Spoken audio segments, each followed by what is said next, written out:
estar aquí compartiendo lo que es la alabanza, pero compartiremos también lo que es la predicación. Y a partir de ahora, cada vez que me suba aquí a predicar la palabra de Dios, predicaré sobre un pasaje de Marcos. Y más que nada,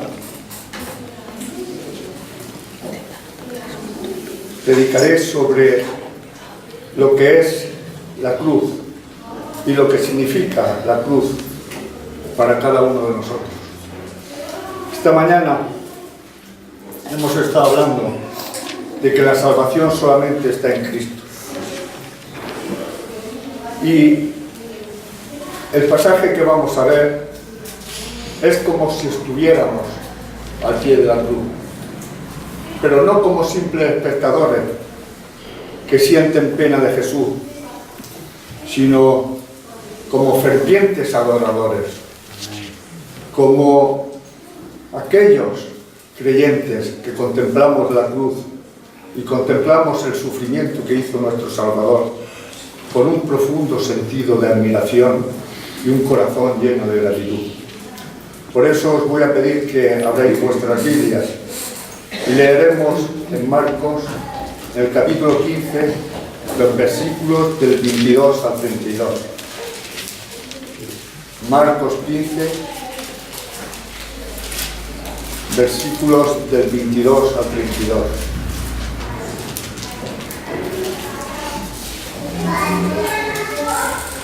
Dice así la palabra de Dios.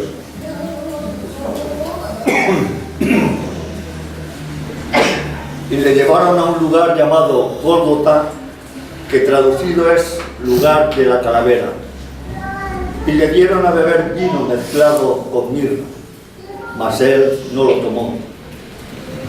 Cuando le hubieron crucificado, repartieron entre sí sus vestidos, echando suertes sobre ellos para ver qué se llevaría cada uno.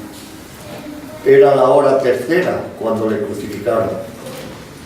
Y el título escrito de su causa era El Rey de los Judíos. Crucificaron también con él a dos ladrones, uno a su derecha y el otro a su izquierda. Y se cumplió la escritura que dice: y fue contado con los inicuos. Y los que pasaban le injuriaban, meneando la cabeza y diciendo: va, tú que derribas el templo de Dios y en 3 días lo reedificas, sálvate a ti mismo y desciende de la cruz. De esta manera también los principales sacerdotes, escarneciéndose, decían unos a otros con los escribas: a otros salvó, a sí mismo no se puede salvar. El Cristo, Rey de Israel, descienda ahora de la cruz para que veamos y creamos. También los que estaban crucificados con él le injuriaban. Hasta aquí la palabra santa y perfecta de nuestro Señor. Vamos a orar. Señor, gracias por permitir este culto. Queremos, Señor, que tú seas el centro de esta reunión, Señor, pero también el centro de nuestra vida. Que tú reines en nosotros, Señor. Te pedimos que el Espíritu Santo nos ayude. Cuán grande, Dios mío, es toda tu misericordia y cuán grande es tu bondad y esa muestra de amor, ya que al vernos perdidos por nuestros pecados aliviaste nuestro pesado yugo, enviando al gran Salvador que es Jesús, tu Hijo amado. Gracias por esta salvación tan hermosa. Gracias por que podemos reunirnos en paz, Señor. Ayúdanos a clamar cada día misericordia por nuestros pecados. Te lo pedimos en el nombre de tu Hijo amado Jesucristo, Señor nuestro. Amén. Amén. Siempre que se acerca la Semana de Pasión, la Semana Santa, no deja de admirarnos el hecho de que los cristianos hayamos escogido la cruz como el símbolo de nuestra fe. ¿Qué significa la cruz para el creyente? Y yo quiero que entendamos esta mañana lo que significa la cruz para cada uno de nosotros. La cruz no solo ha sido un impedimento para los creyentes, sino que ha sido uno de los tropiezos más grandes a los que se han enfrentado la Iglesia y todos los cristianos. Si queremos que el Evangelio, la buena noticia, esa noticia que dice que la única esperanza de salvación está en Jesús, si queremos que avance, debemos regresar atrás, mirar hacia la cruz. Pablo nos lo recuerda en la primera carta a los Corintios y nos dice, diciendo que la palabra de la cruz, y es el Evangelio, la cruz, tiene que ser el centro de nuestra vida. La palabra de la cruz, dice Pablo, es locura a los que se pierden, pero a los que se salvan, esto es, todos nosotros, es poder de Dios. Tanto para la sociedad de aquella época, en Grecia, como para los judíos y las personas de todos los tiempos, era completamente absurdo pensar que el Salvador de todos los pecadores haya sido un hombre que tenía que morir clavado en una cruz romana, como si fuera el peor de los criminales. Hay un escritor cristiano llamado John Stott, que en su libro, el libro que escribió, en uno de ellos, pues que ha escrito mucho, se llama La Cruz de Cristo, dice: ¿cómo puede un hombre en su sano juicio adorar a alguien que ha sido condenado como criminal, que ha sido sometido a la más humillante de las torturas y a una ejecución como era la cruz? Esta combinación de muerte, de crimen y vergüenza excluía a nuestro Señor, el único ser perfecto de todo el universo, de toda posibilidad de merecer respeto, como no, y mucho menos merecer la adoración. Sin embargo, nosotros, los cristianos, no hemos cogido otro símbolo que no sea la cruz. No hemos cogido el símbolo, por ejemplo, de la piedra que tapaba la tumba de su gloriosa resurrección, porque nada es la salvación si Cristo no hubiera resucitado.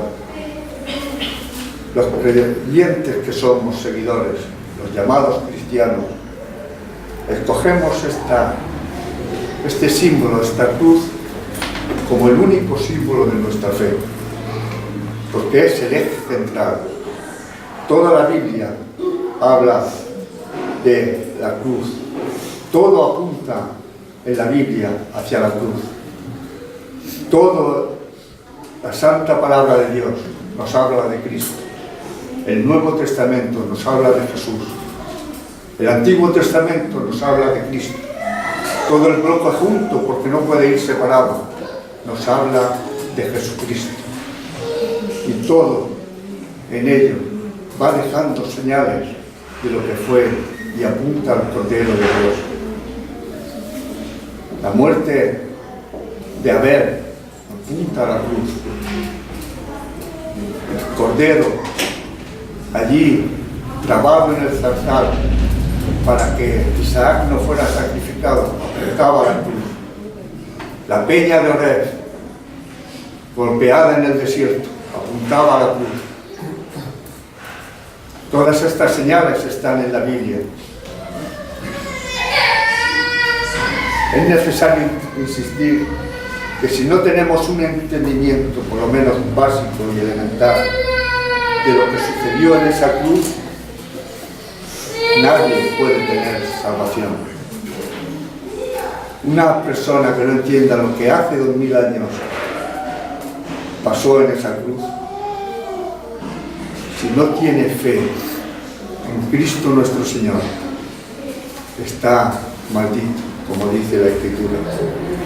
Por eso Pablo insiste en predicar a Cristo crucificado. Y líbrenos, Dios, de que en esta tribuna no se predique a Cristo y a este crucificado y gloriosamente resucitado. Fijaros lo que dice Pablo, no hace falta que lo buscáis en Gálatas 6, dice, Pablo llega a decir que no hay ninguna cosa en este mundo de la que él pueda gloriarse aparte de la cruz.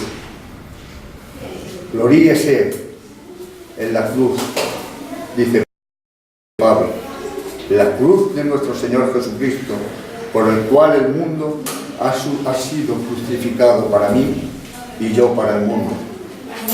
La cruz de nuestro bendito Señor y Salvador es lo que cambia completamente nuestra configuración de la vida. Es lo que cambia nuestros valores. Es lo que tiene que cambiar nuestras prioridades.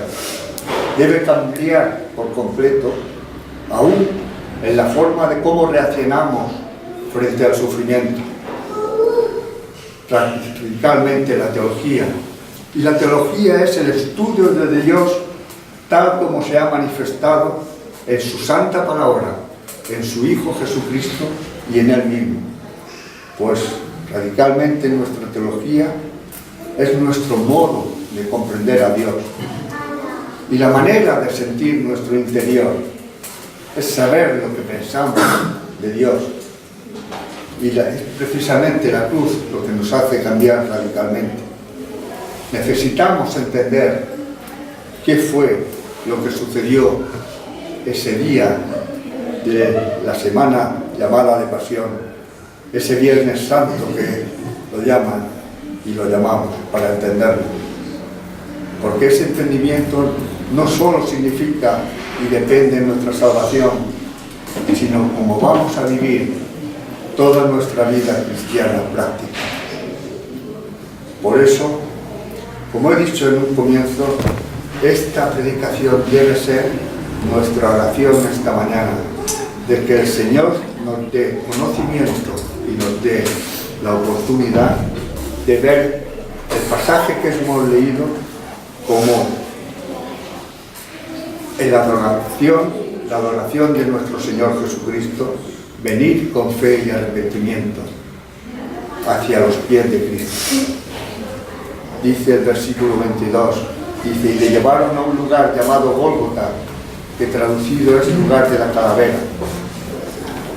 Nuestra palabra Calvario viene de la traducción de esta vulgata latina, de este nombre.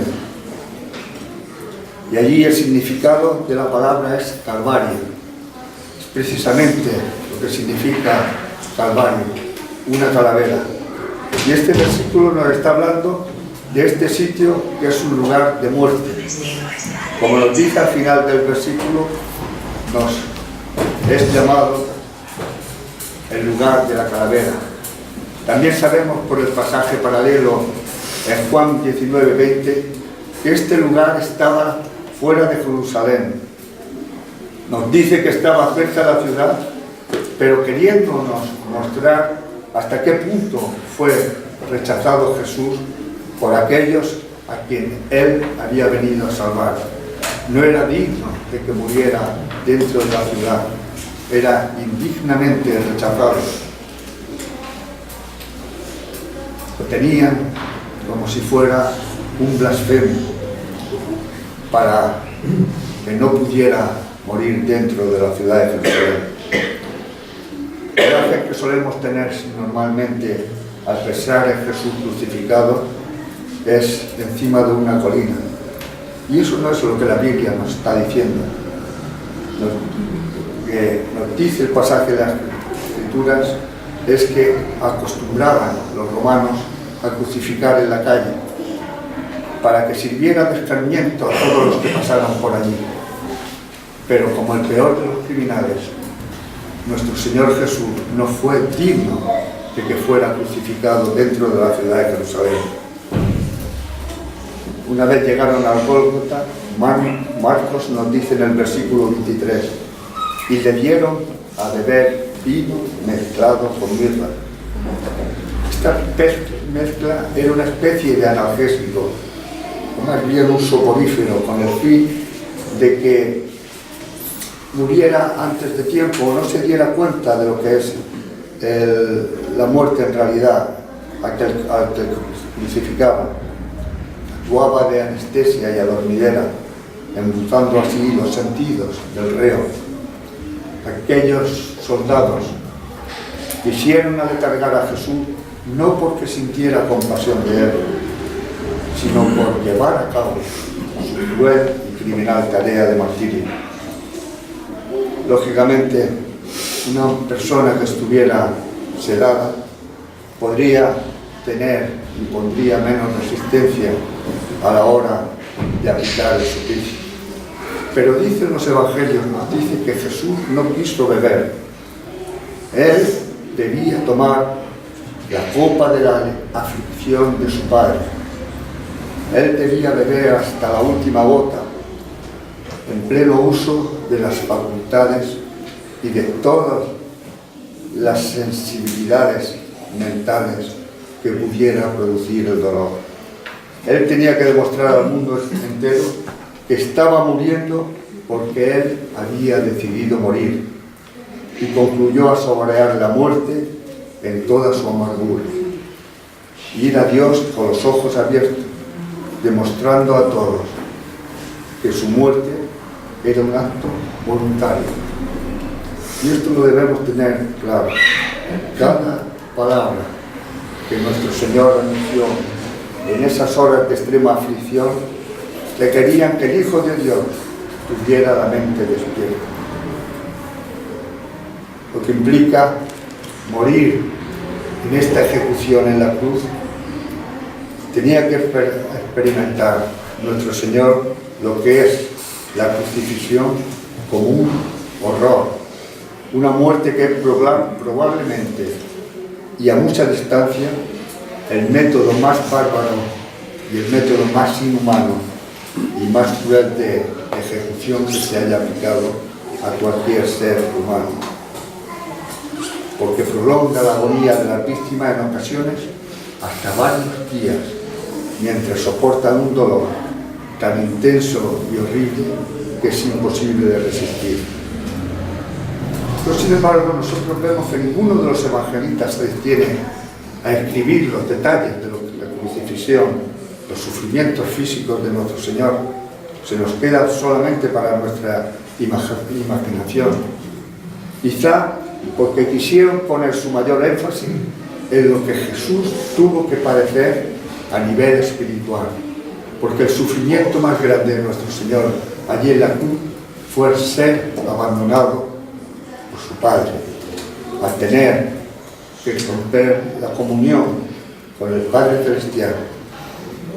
Hermanos, no hay ningún sufrimiento físico que pueda compararse a este sentimiento, y por asomo el hecho de haber tenido que recibir sobre él todo el pecado del ser humano, y su Padre aborrece al pecado, la ira que nosotros merecíamos por nuestros pecados, esa fue también la agonía que nuestro Señor sufrió allí en el huerto de Getsemaní, cuando dijo: Padre, si es posible, haz pasar de mí esta copa, la copa de la ira de Dios, del desamparo del Padre Eterno, una completa ruptura que desde la eternidad gozaba las tres personas de la Santísima Trinidad, perfecta armonía, placentera comunión, y hasta ese momento el que es el autor de la vida, el que es el Dios de la creación, fue hecho pecado por nuestra cruz. La Biblia llama a esta situación la amarga copa, y esa es la copa que nuestro Señor quería evitar. Horrorizado y desamparado, buscaba esa dura prueba y esa amarga experiencia de tener que verse separado de la comunión con el Padre Celestial. Nosotros quizá no podamos ni siquiera imaginar concebir cómo Dios puede abandonar a Dios. Se ha dicho solo que las que sufren torturas del infierno conocen lo que Jesús sufrió en la cruz. Y no nos engañemos, hermanos. Nosotros debemos creer que el infierno existe, aunque a muchos nos horrorice pensarlo o tener que hablar de ello. En cierto sentido, no hay pena mayor que estar destituido de la gloria de Dios. Jesucristo nuestro Señor, a causa de nuestro pecado, Él fue hecho pecado. Esto es lo que nos dice la Sagrada Escritura. Por eso no debemos restar o empequeñecer el sufrimiento que Jesús tuvo que padecer en esa cruz del Calvario. Con el paso del tiempo se ha querido suavizar lo que es el sufrimiento de la cruz de Cristo. Lo vemos como algo como si fuera natural. Pero el mensaje de la cruz no debe ser minimizado ni un ápice. Es locura para algunos, como hemos leído, nos dice Pablo, pero también es salvación para todo aquel que cree. Ven a la cruz. Pon tu fe en nuestro Señor Jesucristo y serás salvo. No creas que la cruz es un adorno más para el cuello o un tatuaje que pueda grabarte en el cuerpo. Creas que es el símbolo, un símbolo más. Párate a pensar en el sufrimiento que tuvo que padecer el Señor Jesús, aquel que vino a salvar a un mundo caído y condenado. Esta cruel crucifixión nos sigue relatando Marcos que los soldados estaban al pie de la cruz en el versículo 24 y repartieron sus vestidos. Vemos que los soldados, estos crueles soldados, no muestran ninguna consideración ni respeto por la familia de Jesús. La madre de Jesús estaba allí mismo, al pie de la cruz. Los amigos y algunas mujeres también estaban al pie de la cruz, sino que ellos, con total impunidad, hicieron 4 partes y repartieron sus vestidos, echaban suerte sobre la túnica de nuestro Señor, sin importarle nada el sufrimiento que tenía ni la crudeza de la escena de la crucifixión.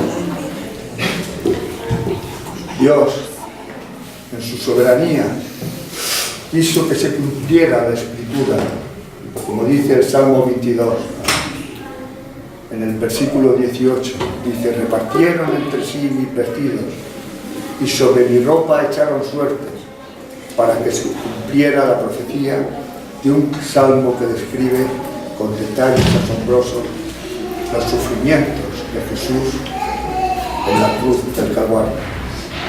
Y este salmo fue escrito 1000 años antes de que pasaran estos acontecimientos.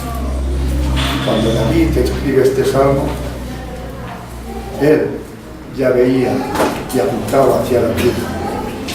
Dios, en su plena soberanía, anunció todo esto de antemano para que nosotros no nos llamemos a engaño. La Biblia es nuestra guía de salvación. La Biblia tenemos que seguir todos los dictámenes que ella dice. La Biblia es la palabra de Dios, es infalible, no tiene error. Por este detalle, no solamente Dios revela su control soberano, sino que nos dice la veracidad de lo que es la Escritura. Mientras Cristo padecía los horrores de la cruz, muriendo por todos los salvadores, todos los salvados, todos aquellos que ponen su fe en nuestro Señor Jesucristo, estos soldados estaban repartiendo sin interés, en un instante, de recoger solamente, apoderarse de alguna pieza que pudiera servirla como trofeo. Cuánta indignidad tuvo que sufrir nuestro Señor y hasta qué punto es cruel y la dureza tenemos que ver en el corazón humano. No sé si habrá aquí alguien esta mañana en esta iglesia escuchando un mensaje, en esta misma condición espiritual. La Biblia nos dice, engañoso es el corazón más que todas las cosas. ¿Quién lo conocerá? Pero, amigo y hermano en la fe, estáis aquí esta mañana oyendo este mensaje. Yo quiero repetir con vosotros, tanto contigo como conmigo, que cada día deberíamos levantarnos con el pensamiento en el corazón de que Cristo murió en la cruz por salvarnos, de que vengas a la cruz con fe y arrepentimiento. Esto no es una historia pasada, es tan actual que cada día debemos dar gracias a Dios nuestro Señor por la salvación también. Sigue Marcos diciéndonos en el versículo 25 que era la hora tercera cuando le crucificaron. Esto viene a ser las 9 de la mañana, según la forma en que los judíos contabilizaban las horas. Fijaros que fue apresado el día anterior, como si fuera un juicio sumarísimo. Se apresuraron. Fue arrestado a medianoche y al día siguiente ya estaba crucificado. Todo el proceso fue extraordinariamente irregular. Todo el proceso fue durante la Pascua, porque Jesucristo tuvo que ser el Cordero y es nuestra Pascua, como nos dice la Sagrada Escritura. Pero ¿sabéis por qué? ¿Por qué fue esta farsa que los líderes religiosos inventaron para que fuera un juicio tan rápido? Él vino a dar su vida y Él tenía que morir en la Pascua para que entendiéramos la Pascua como es. Es el recuerdo de aquel Cordero que fue matado en el Éxodo con el fin de que el ángel de la muerte pasara por encima en toda aquella casa que estuviera pintada con la sangre del Cordero. Nuestro Señor Jesús tenía que morir en la Pascua en esta fecha, porque es el Cordero de Dios. Pudiéramos entender que Jesús es el Salvador del mundo, de todo aquel que Él cree. Fijaros en el versículo 26, también nos dice Marcos, que pusieron escrito que su causa era por ser el rey de los judíos. Dios quiso, en su divina soberanía y providencia, que la acusación prevaleciera finalmente, que su sentencia quedara escrita a la vista de todos y fuera esta: rey de los judíos, porque Él era en verdad el rey de los judíos. Él es el rey del pueblo. Por supuesto que la intención que Pilato, al ordenar que pusieran este rótulo en la cruz, no era alabar a Jesús, sino burlarse de los judíos. En el pasaje paralelo que nos pinta Juan en su Evangelio, nos dice que se acercaron a Pilato los sacerdotes para pedirle: no escribas que Él era el rey de los judíos. Pon allí que Él decía que era rey. Pero Pilato le respondió: lo que he escrito, he escrito. Nuestro Señor no fue crucificado por haber cometido ningún delito. El Rey de todos los reyes era nuestro Señor Jesucristo y es nuestro Señor Jesucristo. Él no es el Rey de los judíos, es el Rey de reyes. Él es el Rey que asumió voluntariamente el papel de siervo para dar su vida en rescate por mucho. Las mismas acusaciones que hicieron contra Jesús fueron las que proclamaron su dignidad y su honor. Nos sigue diciendo Marcos, el versículo 27, crucificaron también a Él a dos ladrones, uno a su derecha y el otro a su izquierda.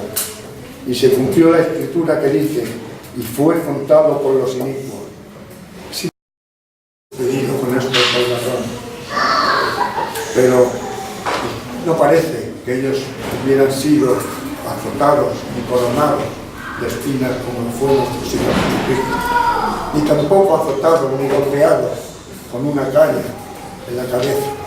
Aparentemente todo el aborrecimiento, toda la maldad del hombre y del ser humano tan cruel vino con los soldados que se habían ocupado únicamente en hacer padecer a nuestro Señor Jesús.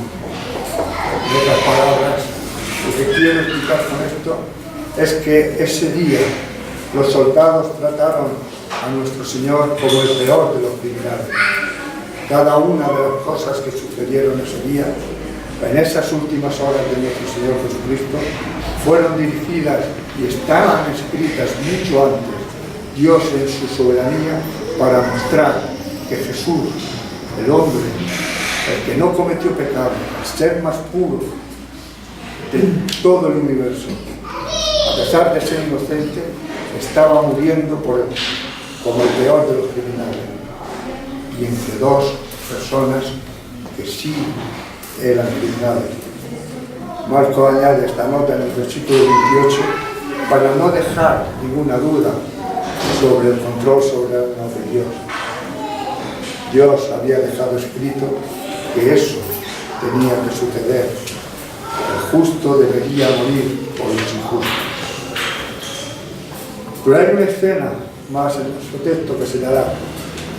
Son las burlas y los insultos que oyeron y que se dijeron alrededor de la cruz. Versículos 29 y 30 nos dice que los que pasaban por allí le injuriaban meneando la cabeza y diciendo: tú que derribas el templo de Dios en 3 días y lo reedificas, sálvate a ti mismo y desciende de la cruz. De esta manera también los principales sacerdotes se burlaban escarneciendo y se decían unos a otros con los escribas: a otros salvó y a sí mismo no se pudo salvar. Tía, si dices que tienes tanto poder como para reedificar el templo, ¿por qué no te bajas de la cruz y te salvas a ti mismo? Y ese último intento fue el que quizá puso piedra de tropiezo Satanás para que Cristo no muriera en la cruz. Esa fue la intención desde un principio cuando fue tentado en el desierto, en las tentaciones de Cristo. El Señor buscaría la gloria sin cruz, misma tentación que tú y yo tenemos que soportar todos los días, el tener gloria sin cruz. Pero aquí está la ironía y la paradoja. Sin darse cuenta de lo que decían estos sacerdotes, estas personas que se burlaban de nuestro Señor, estaban diciendo y proclamando una de las más grandes verdades del Evangelio. Precisamente Jesús, nuestro Salvador, no podía salvarse a sí mismo, y no porque no tuviera suficiente poder para sacarse los clavos de las manos, o para bajarse de la cruz y terminar con cualquier tipo de oposición. Había un profundo sentir.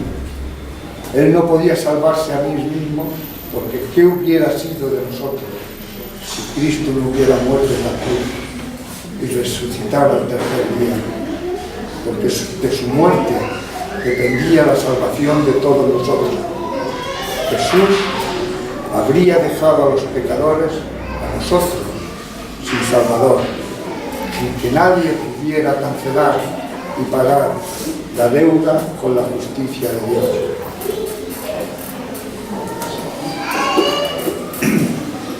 Si tú no has aceptado a Cristo hoy en tu vida, si estás aquí y todavía no has puesto tu fe en nuestro Señor Jesús, hoy es el tiempo. No has venido a escuchar esta predicación por casualidad. Piénsalo bien, porque hoy es el día de la salvación. Jesús no te obliga a escucharlo. Él no fuerza nuestra puerta. Pero Es importante que estemos atentos a la voz de nuestro Señor, a lo que Él nos quiere decir. Como dice el Evangelio de Juan, dice: el que oye mi palabra, y esto lo dice el Señor, y cree al que me envió, tiene vida eterna y no vendrá a condenación. Solo Dios salva y solo Dios puede salvar. Jesucristo es Dios. Pon tu fe en Él. Para ti, que eres creyente, piensa bien en lo que es la cruz para ti. Esta mañana, antes, en el estudio bíblico, hablábamos de las 5 solas, la que se refería a solo Cristo. Como conclusión, tengo que decir 4 verdades que podemos aprender esta mañana. Al ver a Cristo clavado en la cruz, suspendido entre el cielo y la tierra, la primera cosa que vemos es la grandeza y el amor de Dios. Y si quieres saber cuán grande es el amor de Dios, la misericordia y la gracia que Dios nos da, no mires las circunstancias que te rodean, ni las pruebas que estás pasando. Mira la cruz y mira a Cristo sufriendo en tu lugar. Nos da esta situación, nos da un mejor entendimiento de la naturaleza horrible que es el pecado. Dios aborrece el pecado. Recuerda siempre que Cristo murió por todos los pecadores, pero recuerda que para ser salvo tienes que poner únicamente la fe en Cristo nuestro Señor y venir a Él con fe y arrepentimiento.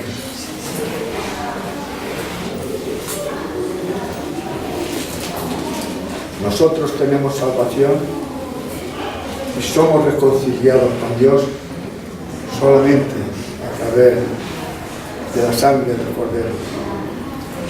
Fijaros como dice la Sagrada Escritura: ya no vivo yo, sino que vive Cristo en mí. Y esto es dar de muerte no solamente a los pecados. Si dice ya no vivo yo, sino que vive Cristo en mí, es darle muerte a tu voluntad para que reine solamente la voluntad de Dios sobre tu vida. Finalmente, ver a Cristo en esa cruz nos enseña que no existe ninguna otra posibilidad. Él es nuestra única esperanza.